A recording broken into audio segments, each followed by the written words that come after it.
Okay.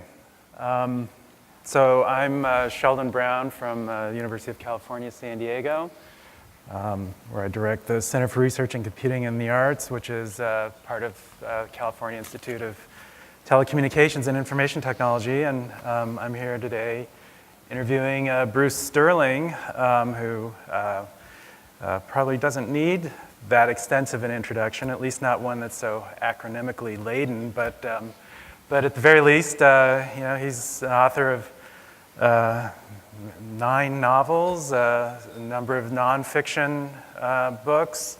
He's a columnist, a design instructor, and is known as a futurist. But I would say that at a conference like this, the futurist title maybe is a little bit of a not quite a accurate or maybe the most interesting way of thinking about his practice, and because I think probably everybody here would be accurately described as a futurist, so I would call Bruce a metafuturist.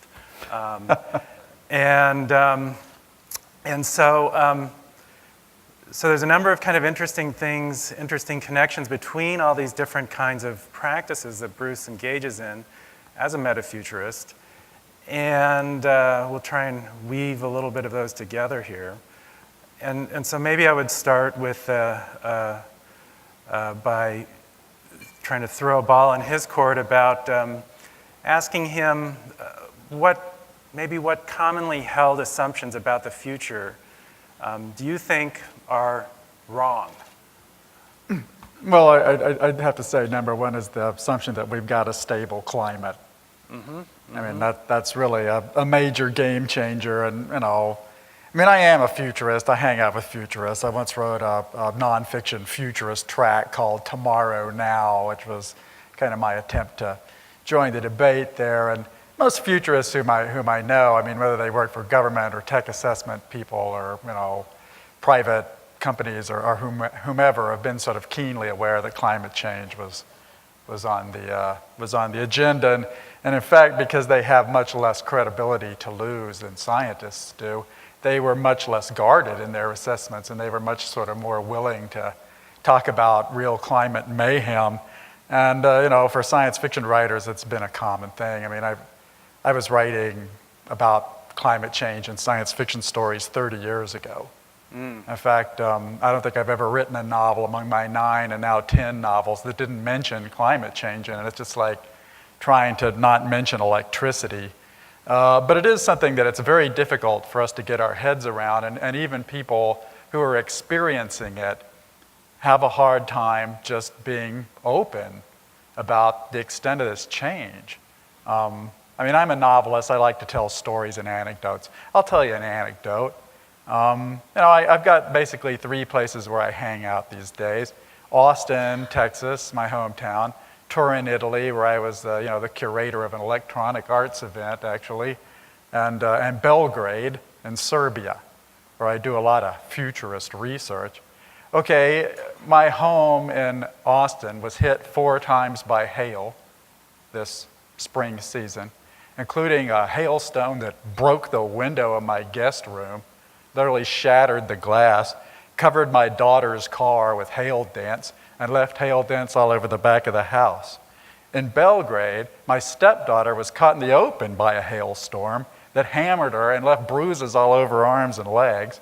In Turin, we just had a huge hailstorm in the south of Italy that destroyed a bunch of crops. It's going to drive up food prices.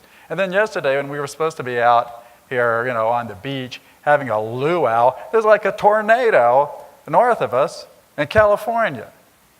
Now, you can say, oh, these are all coincidences, Mr. Sterling. You're not being pursued from place to place where you go by hail.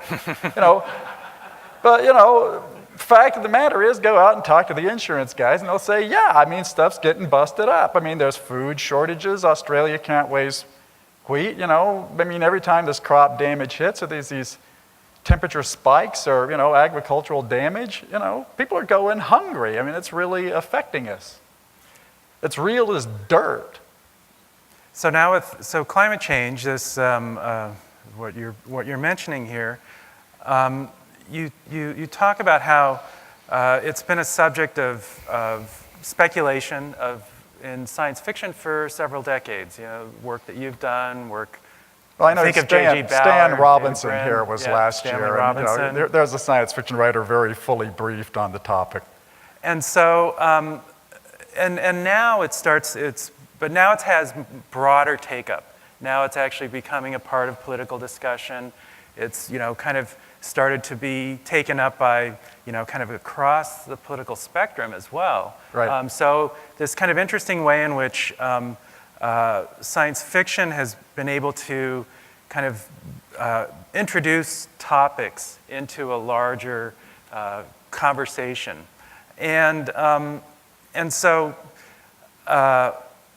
and I think in one of your books, so I'm interested in the way in which cultural operations can be kind of speculative, in which Right. they can kind of think about and tease out edges of what might be coming down the road. Right. Now, I know another area that you're really actively involved in is design. And I think that you're bringing some kind of interesting ways of maybe even bringing some kind of science fiction attitude into the design, into the process of kind of creating the objects and environments of the future. So maybe you could mention a little bit about some of the kind of things in which you think about, you know, how the object itself might be transformed with some kind of more kind of future-based notions of it. Well, I did join a design school for a year. The only time in my life I've actually been a Californian. In 2005, I lived in Los Angeles for a year because I was asked to be the first visionary in residence at Art Center College of Design. And no, I'm a design journalist, and I hang with design people, and they're good copy. I mean, they're glamorous, and they think ahead, and they're trend spotters. And I've actually learned a lot from designers. And you know, if you write design fiction, it's a lot like science fiction, except everybody has better shoes. But you know, nevertheless, I went and I hung out with these people, and yeah, I mean, there are a lot of design approaches that are very good at taking ideas which are basically science fictional or technological or, you know, hard science based, and, you know, wrapping them up for consumer consumption, and it's what they call the most advanced yet acceptable. Kind of, you know, your designers are kind of acting as gatekeepers between technological potential and, you know, the market. I mean, they're good at kind of putting shells on things and so forth. Now, what science fiction writers are better at is not predicting the future, because, you know, that's kind of boring, really, but evoking the future. And you know, I can do that for you if you'd like to have me give it a try. Yeah, it's and I guess that's one of the interesting things about this kind of relationship between predictions of the future and evoktions of the future is that when you're operating in the literary form, your concepts don't necessarily, you know, have to try and be on base necessarily. They can actually even kind of be, you know, purposely off base. Right. To kind of to provoke certain things. Sure. Well, science fiction is full of cautionary tales and satires and moral parables and, you know, things that are sort of intended to illuminate structures of meaning and feeling, as opposed to real futurism, which to my mind is something like being hired to do a white paper on demand for refrigerators in Northwest Ohio in 2008. You know, and you deliver your white paper and it says they need 4,000 refrigerators, and they actually needed 4,500, so boy, you're great, you know. And I have a lot of respect for that kind of basic market research and that kind of intense forecasting, but, you know, that's not what science fiction does. Science fiction is a form of popular entertainment, and you know, it's a literary form. So it's better at sort of taking things which are, you know, which are sort of conceptual situations and wrapping them up in ways that we can get our heads around. I'll just show you how this works, actually.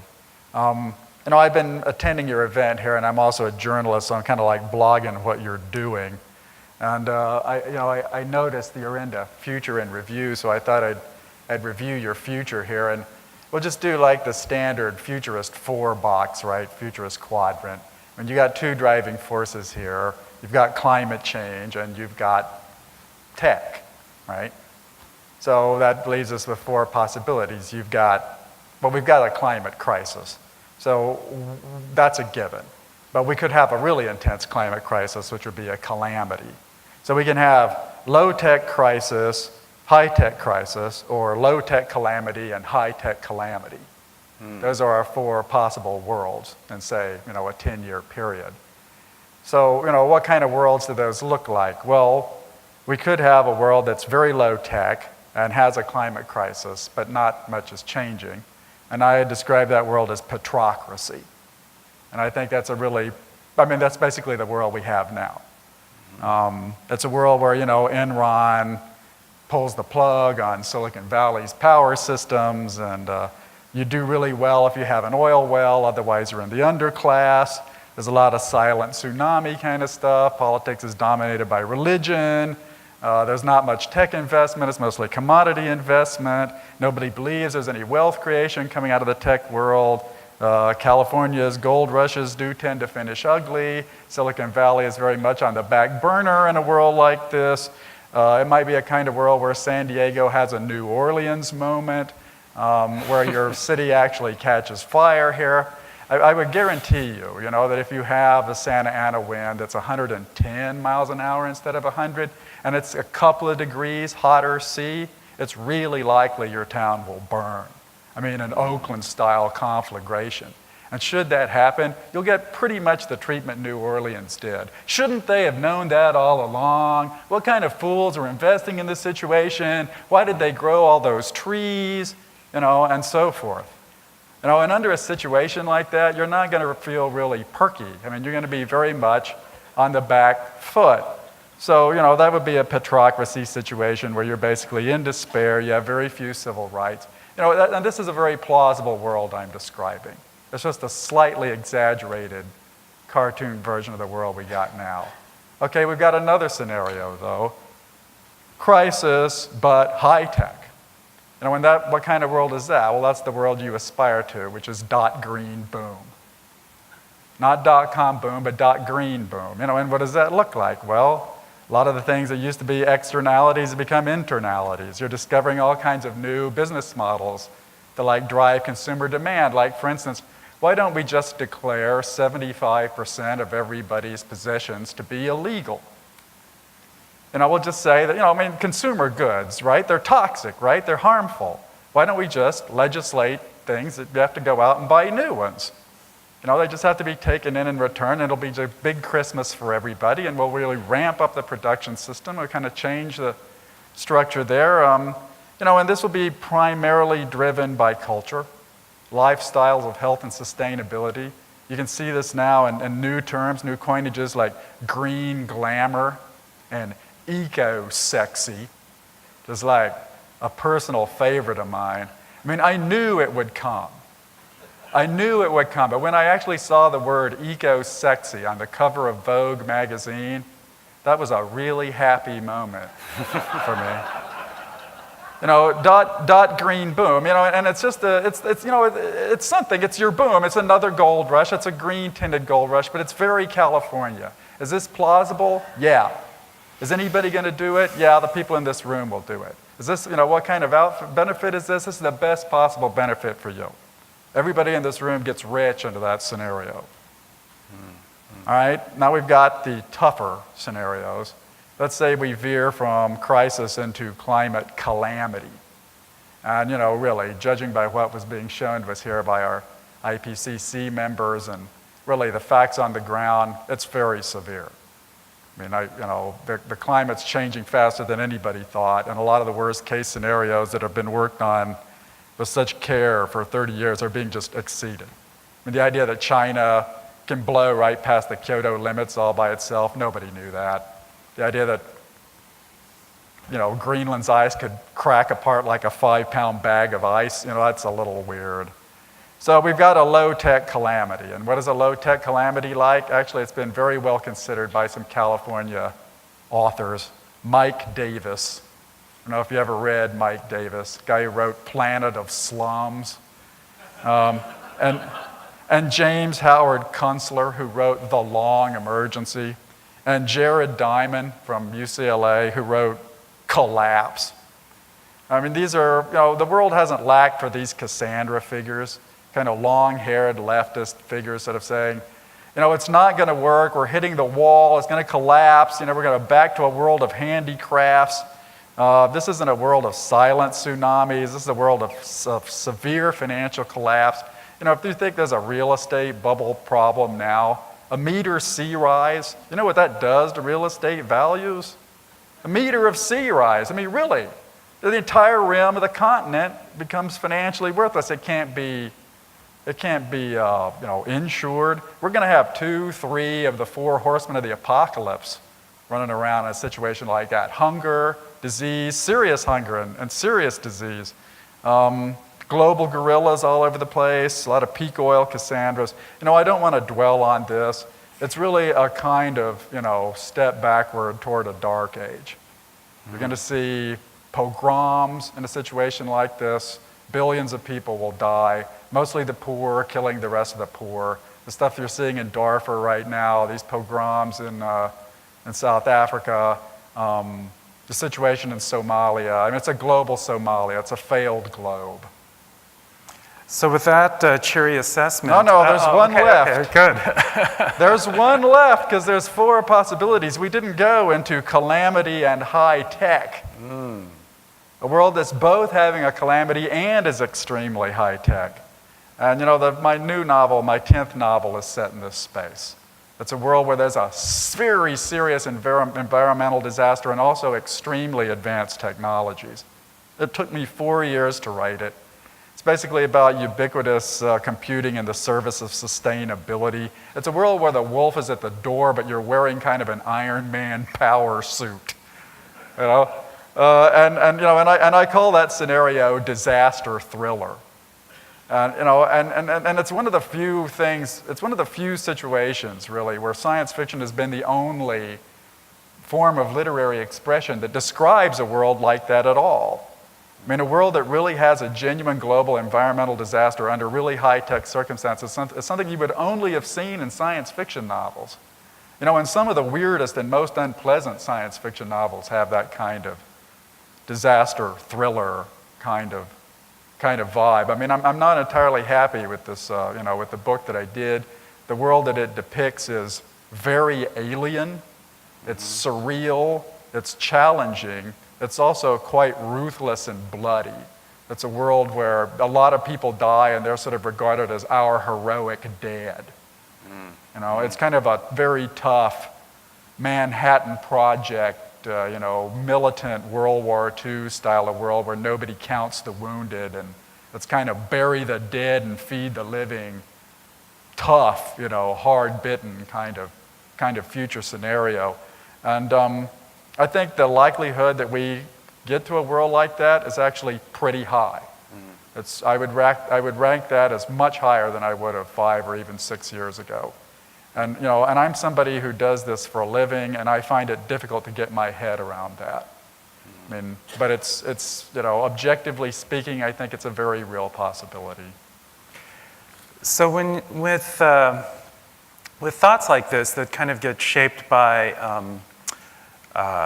situations that are kind of seemingly well underway, I think you talk in some of your work about the lag between what we know and how we feel about it, the scientific data and its social meaning. Right. That this is one of the things that you try and tease out through your books. Indeed, I do.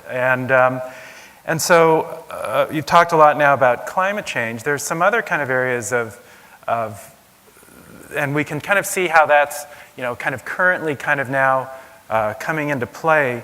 But you also speculate on some things that maybe seem to be possibly incredibly disruptive technologies that really aren't on the stage yet. And I think of some of the ways that you have been talking about bioengineering and the role of the bacteria in the kind of shaping of the future human. You paint a kind of another portrait of the future, which has this kind of neo-natural equilibrium that comes around the engagement of the biological as opposed to the, or maybe in combination with the informational.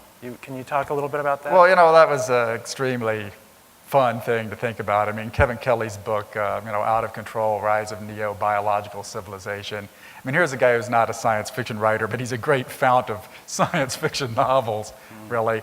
I mean, it's a mistake to fixate on one driving force because there's more than one. I mean, even if you've got a climate change world, you've still got stuff like ethnicity and nationality and, demographic forces, and a volcano might erupt, I mean, everything that normally happens, will continue to happen under these other conditions of stressors.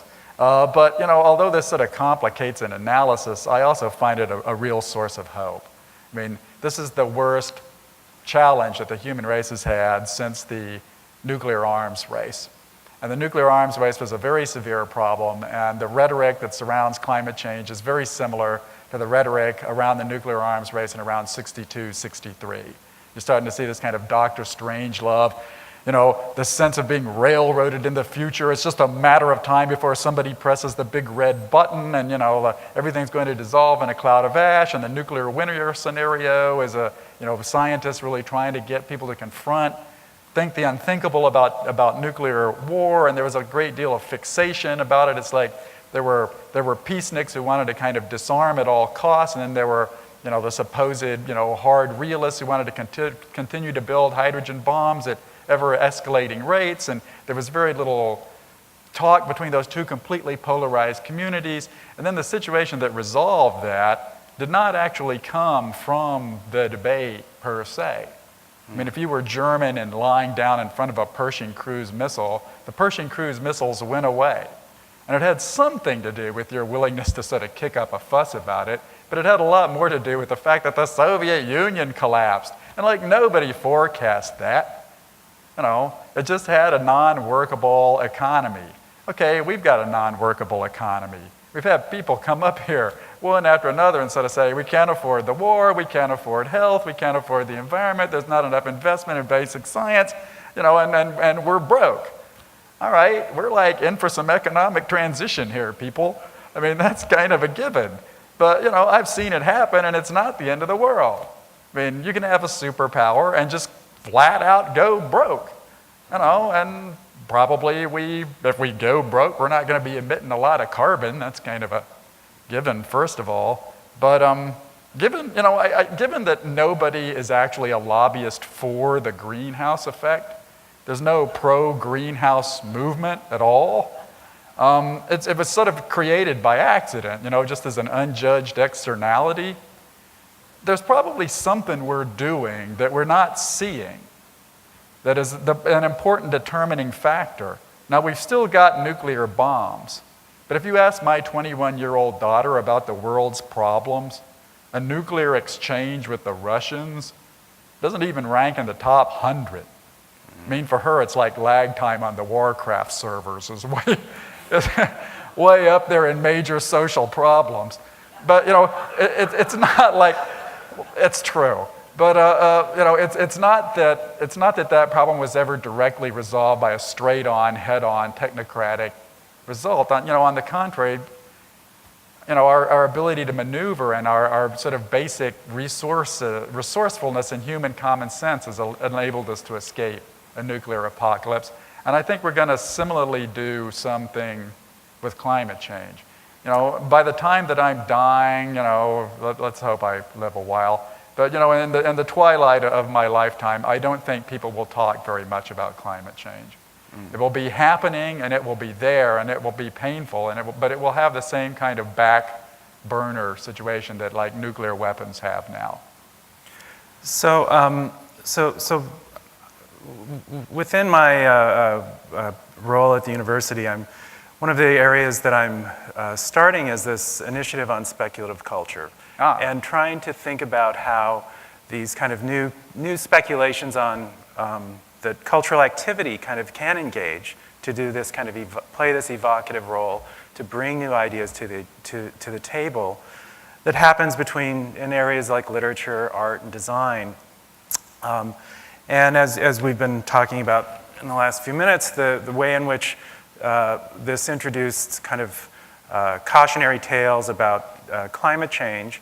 And I'll try and switch back to this kind of other topic, which I think you have mentioned as one of the kind of riskiest areas of kind of speculative cultural activity, which is in biotechnology. And so biotech as being in this kind of nascent stage, and we're kind of speculating on its transformative powers, and also starting to kind of try and tease out what its risks are. And if we look at kind of how American technological progress has moved forward in the past, that kind of goes rather fearless, marching into the future. Right. I wonder how this kind of operation of speculative culture can help us tease out and think through the possible consequences of this that can maybe kind of shape the way in which we might be able to proceed through this to achieve more of the benefits and, hopefully avoid some of the liabilities. Well, I think you put your thumb on something very important there, and I think that kind of willingness to do think and do labs and the kind of rapid speculative prototyping of ideas and this kind of cross-disciplinary, speculative cultural activity, I think is a very interesting way to frame that. Mm-hmm. And that's something I see a whole lot of. I mean, even more so in Europe than in the U.S. But we've only got 3 minutes left, and we don't really have that much time to go into it. You could write a whole book about it. I mean, maybe I would. And that's really something that as a journalist I follow a lot. But as a novelist, I'll tell you a story instead. And this is a story about biotechnology and its riskiness and the difficulty in this kind of hackerly approach to doing, artwork. And that's, of course, the story of Stephen Kurtz. You may not know about Stephen Kurtz, K-U-R-T-Z. I would urge you to Google him. He's really had a fantastic story during the Bush administration and the war on terror. Steve is a art professor at university in New York, Buffalo, I think it is. And Steve was doing some artwork with single-celled organisms because he's a bio-artist rather than an electronic artist or new media artist or many of these other little tech artist things. And Steve had the very grave misfortune of waking up next to his wife one morning and his wife was dead. So he went and called the police, and the police ran over to the hacker lair, which was in Steve's private home. And it was full of Bunsen burners and, gel plates and agar and the whole bio-artist hacker 9 yards of material, which looked, indistinguishable from bioterror equipment to any policeman. And, if you ever hang out with the cops, and I do, you know that when a man calls in his wife's death, he's suspect number one. Who was the last man to see your wife alive, Mr. Kurtz? Why, it was me. And she's sort of dead in bed with no visible marks on her? Yes. And you seem to have all this biological equipment here, Mr. Kurtz, and in fact, you're rather knowledgeable about terrorist activities. Boy, was he in for it. Okay, they just recently dropped all the charges, but he went through, a bizarre kangaroo court kind of situation. Eventually he was charged with mail fraud, because he'd bought these germs, really harmless microbes that he was experimenting with. But that's a real kind of, it's a dark side scenario for somebody who's into the kind of activities that today's more advanced techno artists are into. He's kind of the first techno art martyr. It's actually common. As a bohemian artist or a left-wing artist or somebody with, peculiar habits and odd political stuff, you can get, caught in a meat grinder. And he did, and eventually all charges were dismissed. But that's a really good case study. It's a good canary in the cultural coal mine there. It is. I really, I think people learn a lot. I learned a lot from studying Steve's case. Yeah. So I guess we have 15 seconds left, so 15 seconds into the future. that's right. So maybe we unfortunately kind of ran over to past our question time, but That may have been fortunate, you know. That may have been. You never know. I mean, there's always a chance some science fiction fan jumps up in the back of the room and says, not a question exactly, but a comment, and it's in 3 parts. That's right. So, you can thank me that you were spared that, ladies Yes. and gentlemen. Okay, thanks.